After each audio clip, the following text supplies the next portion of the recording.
Recently, a Chinese woman has caught the public attention. There she is. Her name is Peng Shuai. She's a tennis star.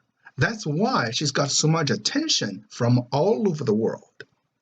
It is said that she's been missing for 2 weeks after she accused a Chinese high official of sexual assault. But there is a lot of disinformation here, especially this sexual assault. It is a little misleading because the Western media, they don't tell you the whole truth. They just want you to get mad at China. Actually, some journalists lie.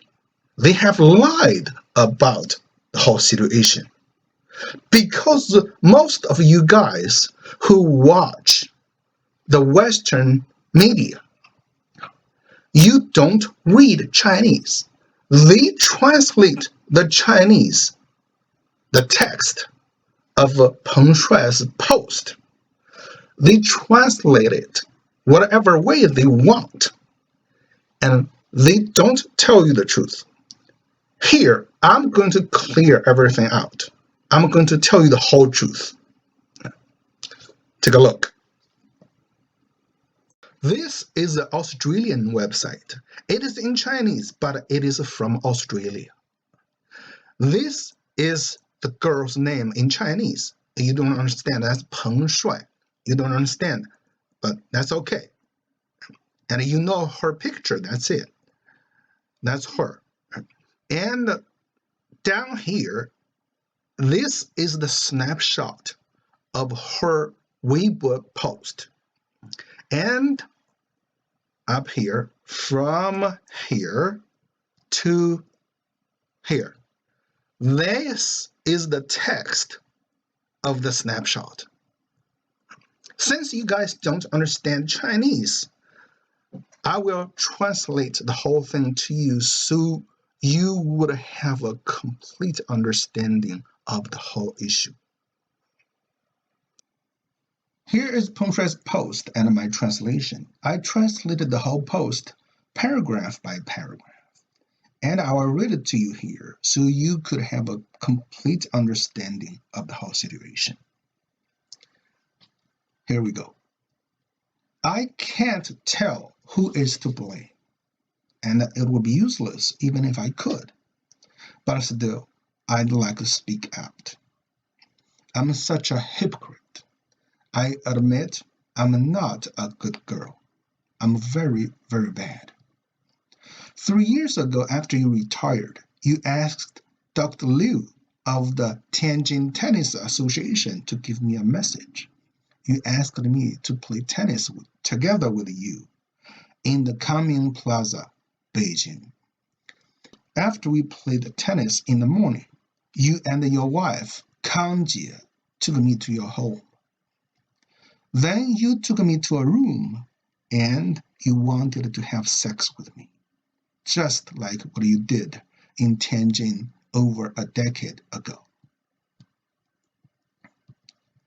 I was scared that afternoon since I didn't expect it to be like that. Your wife was out there on watch for us.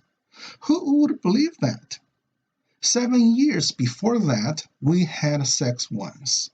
But after you got promoted and went to Beijing, you hadn't contacted me since. So I buried everything away. Why did you want me again since you didn't want any responsibility? Why did you force me to have sex with you again? I have no evidence about that, and it was impossible for me to have any evidence. You denied everything later on, but it was you who liked me first. I wouldn't be together with you otherwise. I didn't want to do it with you that afternoon. I was crying. We had dinner together with your wife. You said the universe was very, very big, and the earth was just a grain of sand in it. You said our human beings were even less than sand grains.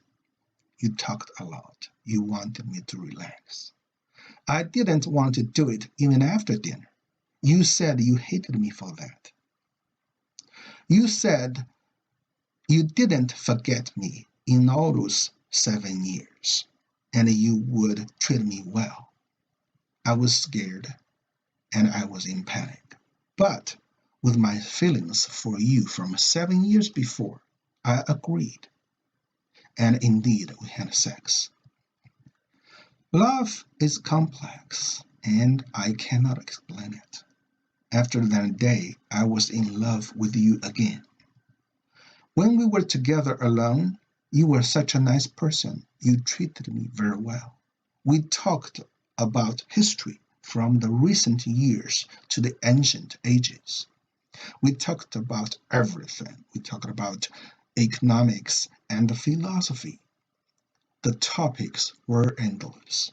We played chess, we sang together, we played ping pong, billiards, and tennis. We were so happy. We were such a perfect match. I left home when I was very little, which was why I wanted love so much deep in my heart. I have never thought I'm a good girl in regard to the relationship between us. I hate that I was born to the world and that I had to go through all this. You told me you loved me. You said you were lonely. We always enjoyed our chatting. You told me you couldn't get a divorce as a man in your position. You said you could have divorced when you were in Shandong province, but it was impossible now. I, however, wanted to be with you, unknown to the outside world.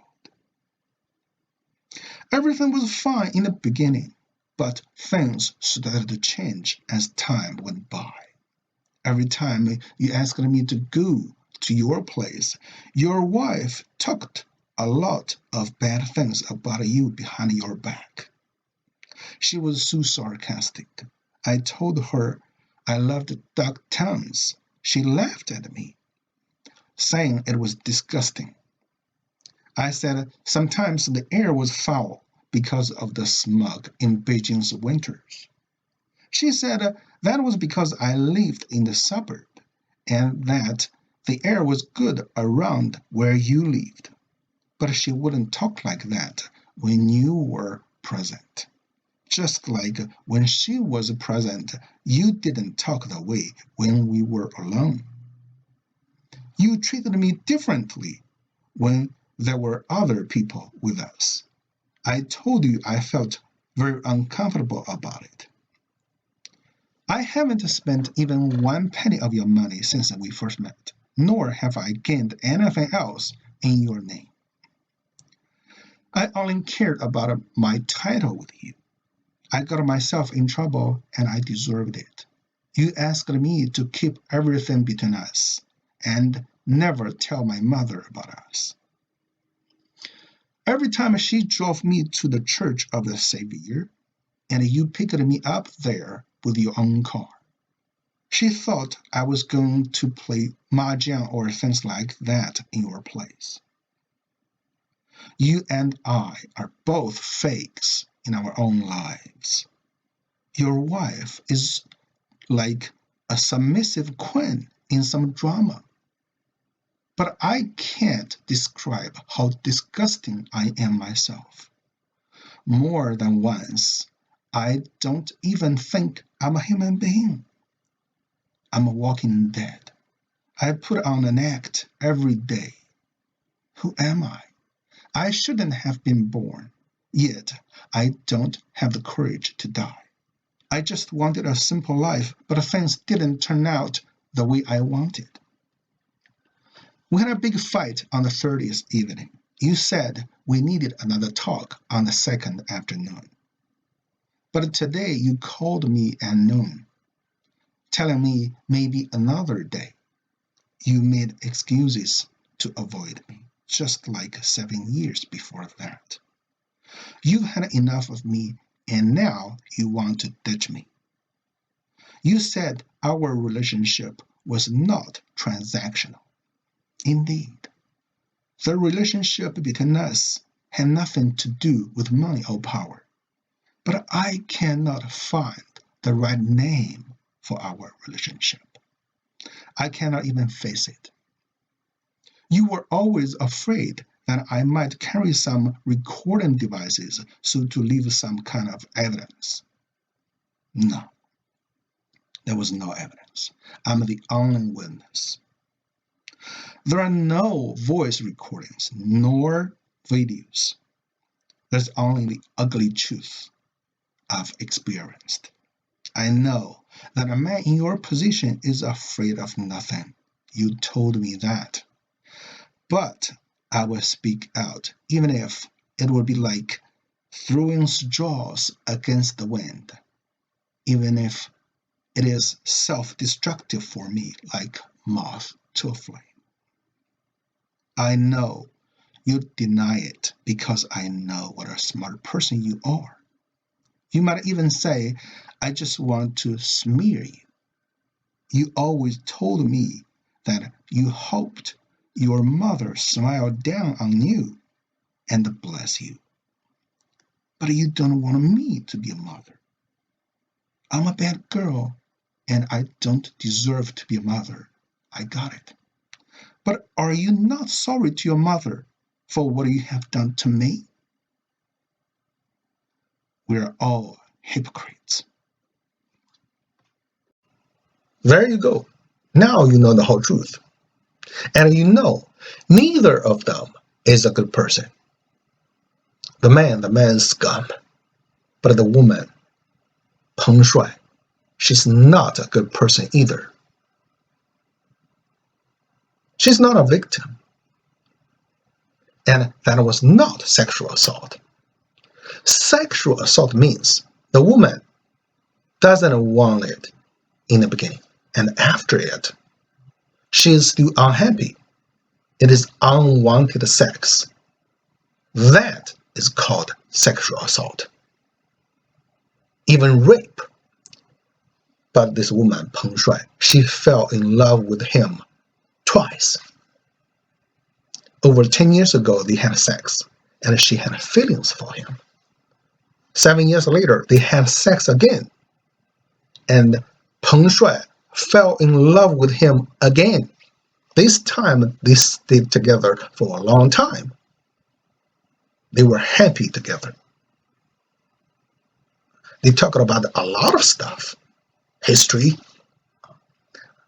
economics, philosophy. They played ping pong and tennis together. They played billiards together. They sang songs together. And Peng Shuai thought they were the perfect match.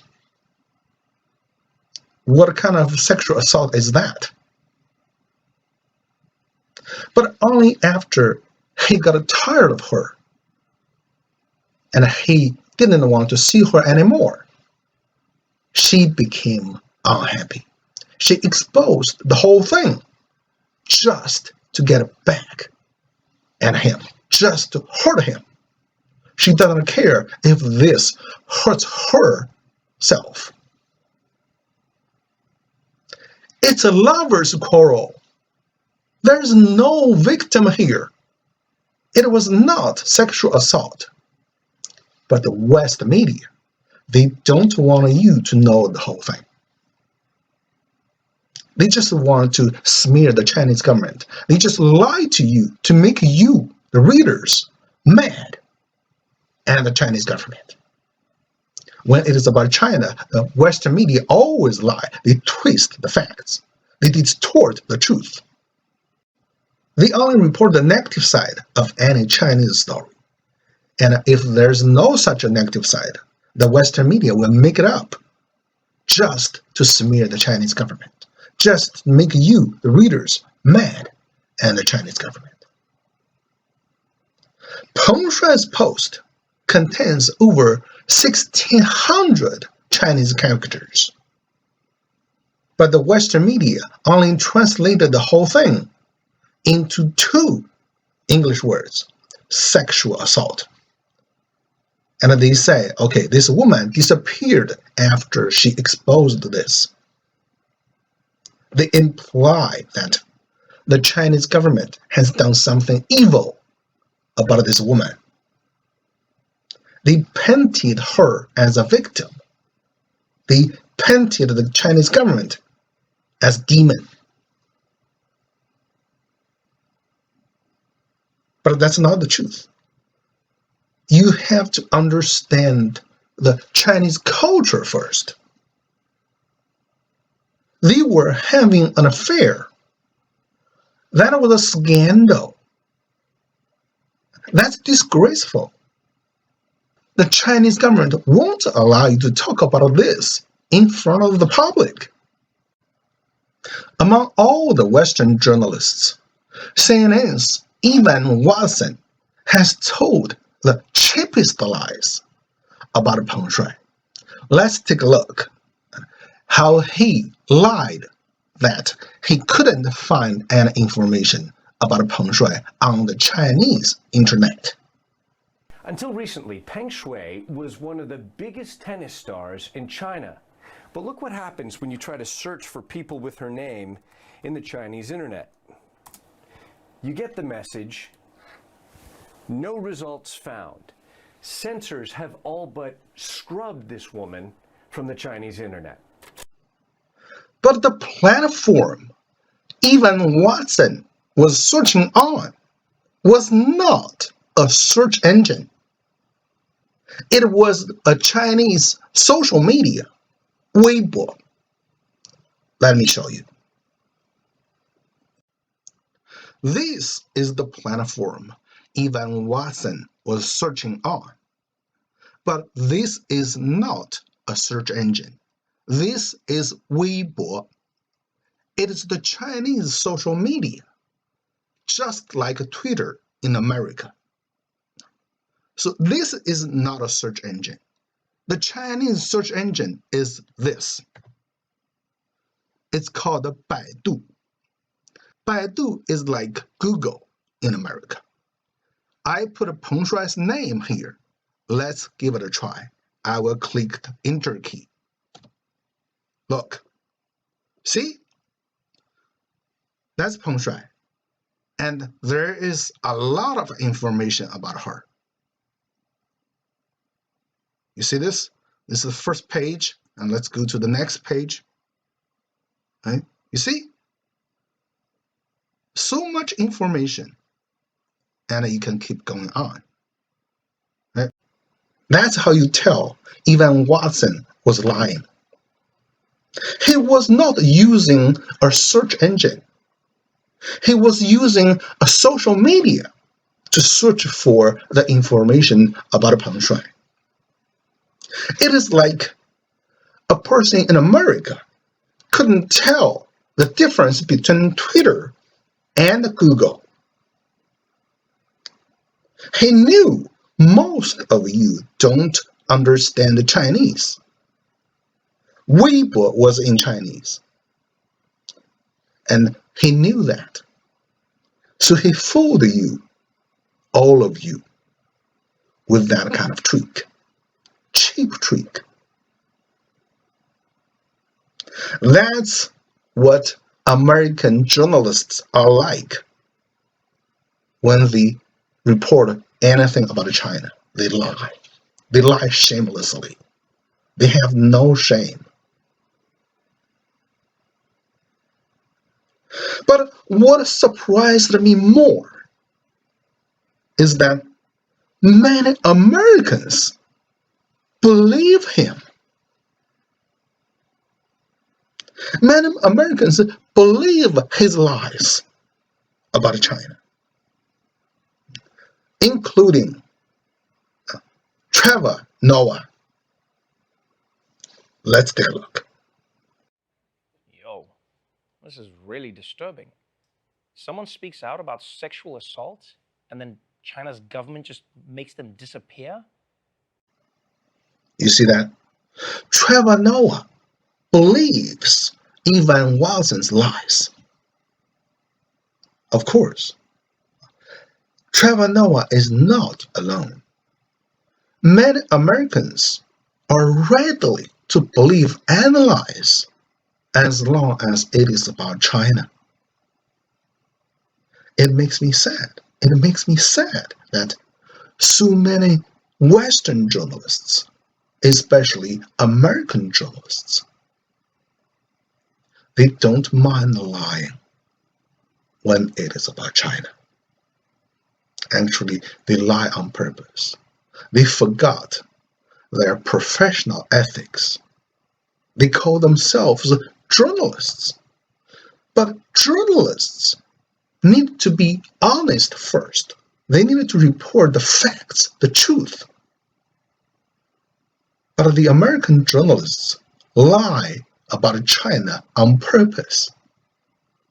But of course, those are the bad people. They are bad in nature. We cannot do so much about them, except we expose their lies, we debunk their lies. But for the good Americans, my suggestion is, if there's a story about China or any other country that uses a different language,